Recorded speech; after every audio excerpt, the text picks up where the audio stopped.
CGST, SGST, IGST அப்படின்னா நம்ம என்ன, இது மூணுத்துக்கு இருக்கக்கூடிய வித்தியாசங்கள் என்ன அப்படிங்கறத நம்ம இன்னைக்கு பார்க்க போறோம்.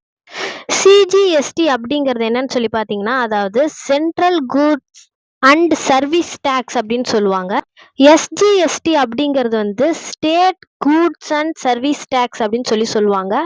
ஐஜிஎஸ்டி அப்படிங்கிறது வந்து integrated goods and service tax அப்படின்னு சொல்லுவாங்க.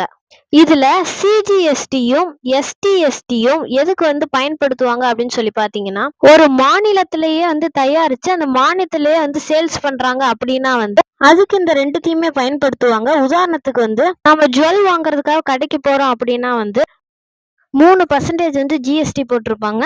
அதுல 1.5% வந்து எஸ்ஜிஎஸ்டியும் 1.5% வந்து சிஜிஎஸ்டியும் போட்டிருப்பாங்க. அதுல 3%ல வந்து பாதிக்கு பாதி வந்து ஸ்டேட் கவர்மெண்ட்டும் சென்ட்ரல் கவர்மெண்ட்டும் பிரிச்சுப்பாங்க. அதுதான் அதுக்கான விளக்கம். இப்ப ஐஜிஎஸ்டினா அப்படின்னு என்னங்கிறத பார்ப்போம். இப்ப நம்ம மாநிலத்துல தயாரிச்சு வேற மாநிலத்துல விற்கிறாங்கல்ல, அதுக்கெல்லாம் வந்து இந்த ஐஜிஎஸ்டி தான் பயன்படுத்துவாங்க.